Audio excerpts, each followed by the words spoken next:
नमस्कार दोस्तों, आज आपका स्वागत है पढ़ाई इस बेस्ट डिसीजन में। आज हम 8th क्लास के विज्ञान का चैप्टर नंबर 2 लेंगे। आज विज्ञान का चैप्टर नंबर 2 मानव निर्मित वस्तुएं। अब इसके हम क्वेश्चन आंसर कर लेते हैं। मानव निर्मित वस्तु दी गई तालिका में 10 प्रकृति प्रदत्त तथा 10 मानव निर्मित वस्तुओं के नाम लिखकर तालिका 4.1 को पूरा कीजिए। चलो हम पूरा करके देखते हैं। क्रम संख्या लगानी है। प्रकृति प्रदत्त संसाधन मानव निर्मित वस्तुएं। 1 नंबर मिट्टी, मोटर। 2 नंबर सूर्य, मकान। 3 नंबर नदी, साइकिल। 4 नंबर पहाड़, उर्वरक। 5 नंबर पेड़ पौधे, खिलौने। 6 नंबर जीव जंतु, कपड़ा। 7 नंबर चंद्रमा, कांच। 8 नंबर खनिज, हवाई जहाज। 9 नंबर तारे, खेल का सामान। 10 नंबर समुद्र, जलायाम। यहाँ पर है प्रकृति प्रदत्त संसाधन, मतलब कि ये प्रकृति से ही नियमित है, और मानव निर्मित वस्तु है, मनुष्य ने बनाई है। दूसरी तालिका को पूरा करके देखते हैं। अधोलिखित तालिका को पूरा कीजिए। क्रमांक, कार्य, उपयोग की जाने वाली मानव निर्मित वस्तुएं। 1 कपड़ा धोना। कपड़े धोने के लिए क्या आवश्यक है? साबुन, डिटर्जेंट, बाल्टी, टब आदि। भोजन पकाने के लिए गैस स्टोव, सिलेंडर तथा तवा, आटा आदि। सिलाई के लिए सिलाई मशीन, सुई, कपड़ा आदि। घर की सजावट के लिए फूलदान, फूल, सीनरी आदि। बुनाई के लिए ऊन, सिलाई, सुई। मकान की सफाई के लिए झाड़ू, वाइपर, झाड़न। दांतों की सफाई के लिए ब्रश, टूथपेस्ट आदि। नहाने के लिए साबुन, बाल्टी, मग। अब तीसरी सारणी को पूर्ण करते हैं। क्रम संख्या नहीं, पहले ही प्रश्न को पढ़ लेते हैं। कृषि कार्य में उपयोगी वस्तुओं की सूची बनाइए।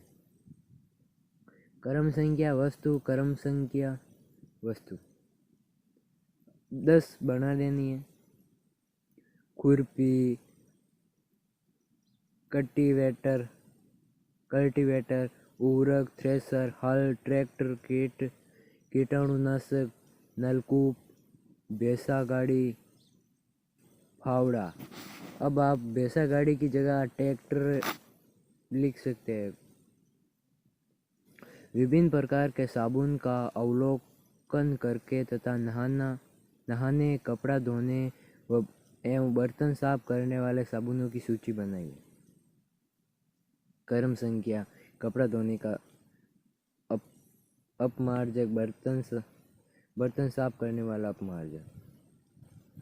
लक्स, डव, ट्रियर्स, मोती, मार्गो, रिन, फेना, व्हील, घड़ी, निरमा, विम, निप्रिल। बस बर्तन धोने के 3 ही। अब प्रश्न संख्या 1 आती है। सही विकल्प के सामने राइट का चिन्ह अपनी उत्तर पुस्तिका में लगाइए। चलो इनको भी देख लेते हैं।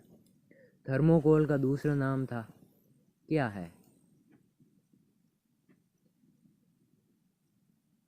टेफ्लॉन नहीं। स्टायरॉन, आप सोचो। नायलॉन नहीं। डेक्रान नहीं। पौधों का मुख्य पोषक तत्व है। गंधक नहीं, ऑक्सीजन नहीं, नाइट्रोजन। कार्बन नहीं। फेरिक ऑक्साइड मिलाने से निर्मित कांच होता है, हरा कांच होता है। देख ले। खिड़कियों में प्रयोग किया जाता है, साधारण या मृदु कांच। सही कथन के समूह राइट तथा गलत कथन के समूह रॉन्ग चिन्ह अपनी अभ्यास पुस्तिका में अंकित कीजिए। चलो करके देखते हैं। फोटोक्रोमिक कांच प्राप्त करने के लिए उनमें से कुछ सिल्वर आयोडाइड मिलता है। क्या मिलता है? पहला सही है। रेयान प्रकृति रेशा है, ये दूसरा गलत है। सीमेंट, साबुन, उर्वरक, प्लास्टिक आदि मानव निर्मित वस्तुएं, राइट है। एंटीबायोटिक दवाओं का उपयोग कीटाणुनाशक के रूप में किया जाता है, ये गलत है। नीचे दिए गए शब्दों की सहायक रिक्त स्थानों की पूर्ति अपनी अभ्यास पुस्तिका में कीजिए। पूर्ति करके देखिए। कोष्ठक, साबुन, प्राकृतिक, बर्तन, संश्लेषी, पराबैंगनी। देखते हैं। मेलाइमान का उपयोग प्लास्टिक के बर्तन बनाने के लिए किया जाता है। सूता, रेशम, ऊन। सूता नहीं, ये सूती है। रेशम, ऊन। रेशे प्राकृतिक है। धूप के चश्मे सूर्य की किरणों से आंखों को बचाते। पराबैंगनी। सोडियम हाइड्रोक्साइड और वनस्पतिक तेल की क्रिया से साबुन की प्राप्ति होती है। संश्लेषी रेशों, खाली जगह है। संश्लेषी रेशों से बने कपड़े अधिक टिकाऊ और सस्ते होते। 4 संक्षेप में उत्तर दीजिए। प्राकृतिक एवं मानव निर्मित वस्तुओं से आप क्या समझते हैं? तो उत्तर लिखना है। तो आपको उत्तर लिखना है, प्रकृति से हमें अनेक वस्तुएं प्राप्त होती हैं। प्रकृति द्वारा प्रदत्त वस्तुओं को प्राकृतिक वस्तुएं कहते हैं, जैसे पहाड़, नदियाँ, समुद्र, झीलें, मिट्टी, वायु आदि। जो वस्तुएं मनुष्यों द्वारा निर्मित की जाती है उन्हें मानव निर्मित वस्तुएं कहते हैं, जैसे वस्त्र, कृषि यंत्र, मकान, साबुन, सीमेंट आदि। किन्हीं 4 प्रकार के कांचों का नाम लिखना है। कांचों के 4 नाम निम्न प्रकार से हैं। साधारण या मृदु कांच, कठोर कांच, फ्लिंट कांच, फोटोक्रोमिक कांच। पॉलीथीन, टेफ्लॉन, एक्रिलिक तथा बेकेलाइट के एक उपयोग लिखिए।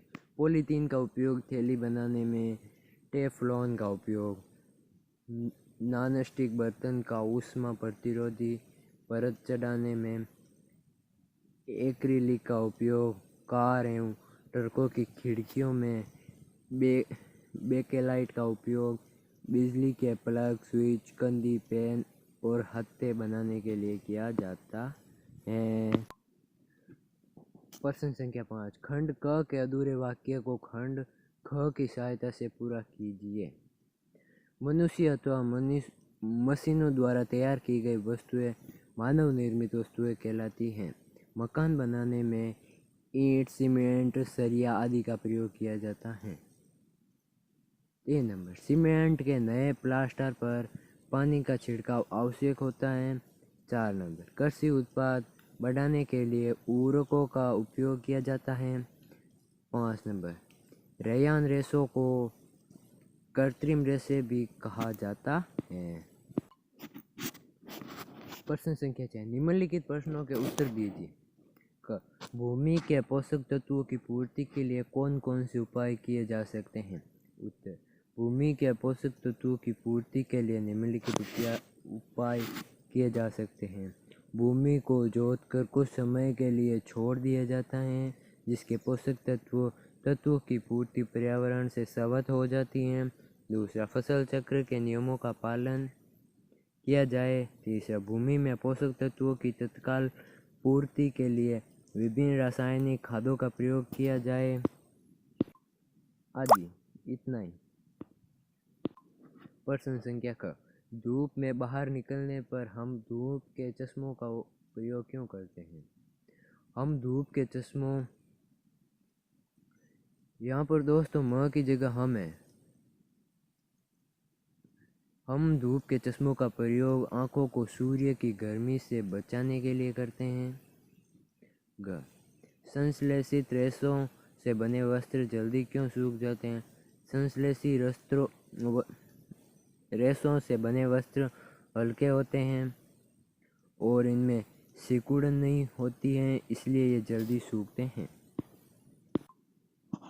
जैव निम्नीकरणीय एवं जैव अनिम्नीकरणीय में अंतर लिखिए। जैव निम्नीकरणीय पदार्थ जो प्राकृतिक प्रक्रिया जैसे जीवाणु की क्रिया द्वारा अपघटित हो जाता है, जैव निम्नीकरण कहलाता है। जैसे कागज, सूती कपड़ा, ऊनी वस्त्र। ये दोस्तों थोड़ा यूँ ज़मीन पर काफ़ी टाइम पर गिरे रहने से ये ज़मीन की मिट्टी के अंदर मिल जाता है और ये प्लास्टिक, थैलियाँ, टिन वगैरह वगैरह होते हैं जो यहाँ पर कुछ नहीं होते ही नहीं है, ये फसलों को भी नुकसान प्रदान करते हैं। जैव अनिम्नीकरण पदार्थ प्राकृतिक प्रक्रियाओं द्वारा सरलता से विघटित नहीं होता, जैव अनिम्नीकरण ये कहलाता है। जैसे प्लास्टिक, थैलियाँ, टिन मैंने बताया था ये फसलों को भी नुकसान देता है। और ये अगला प्रोजेक्ट को छात्र स्वयं बनाएं।